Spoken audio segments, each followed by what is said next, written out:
রাস্তা টাস্তা সব ডুবে আছে। এমনকি বিডিও অফিস এমন জল ছেড়েছে, বিডিও অফিস, পুলিশ স্টেশন সবটাই জলের তলায় চলে গেছে। মানুষ আসবে কি করে?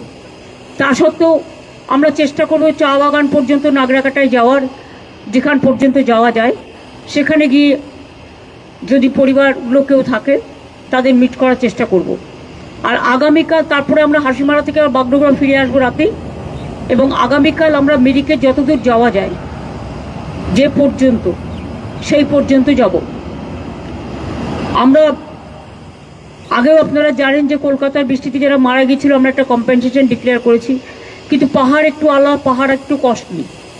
তাই পাহাড়ে বিশেষ করে কালকে যারা বন্যায় মারা গেছে, মানে ম্যানমেড বন্যায়, পরিকল্পিত বন্যায়, জল ছাড়ার জন্য, এবং অতি দুর্যোগ, অতি বৃষ্টি সারা ভারতবর্ষের প্রতিটি জায়গাতেই হচ্ছে, উত্তরাখণ্ড থেকে শুরু করে, বিহার থেকে শুরু করে, ইউপি থেকে শুরু করে। আর বাংলা তো নৌকার মতো, সব জলটা বাংলার মধ্যে এসে জড়ো হয় জিওগ্রাফিক্যালি। যদি ফরাক্কাটা ড্রেজিং করতো, যদি কলকাতা পোর্ট ড্রেজিং করতো, যদি হলদিয়া ড্রেজিং করতো, যদি ডিভিসি, পাঞ্চেত, মাইথন তারা ভালো করে যদি পলিগুলোকে সরিয়ে দিত, তাহলে কিন্তু এই জিনিসটা হতো না। অনেকটা জল ধারণ করবার ক্ষমতা তাদের থাকতো।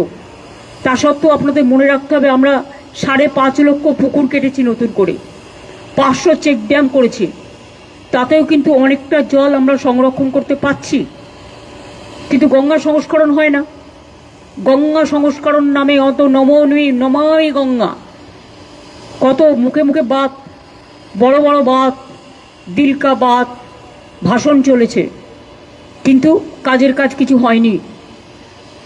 যে টাকা ভোটের টাকায় ঘুষ দেয় বিজেপি দল, গভর্নমেন্ট অফ ইন্ডিয়া, যে টাকায় ওরা ইলেকশন কমিশনকে পলিটিক্যালি কাজে লাগিয়ে, এজেন্সিকে কাজে লাগিয়ে ইলেকশনের আগে ঘুষ দেয়, সারা বছর কিন্তু দেয় না এই টাকাটা।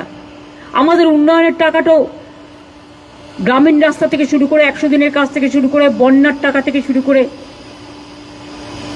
রাস্তাঘাটের টাকা থেকে শুরু করে, বাড়ি নির্মাণের টাকা থেকে শুরু করে সব বন্ধ, সর্বশিক্ষা অভিযানের টাকা থেকে সব বন্ধ। এর মধ্যে জিএসটি আপনারা জানেন, যদিও এটা আমরা চেয়েছি মানুষের জন্য, কিন্তু 20,000 কোটি টাকার জন্য জিএসটির আমাদের রেভিনিউ লস হয়েছে। এমনিতেই 1,85,000 কোটি টাকার মতন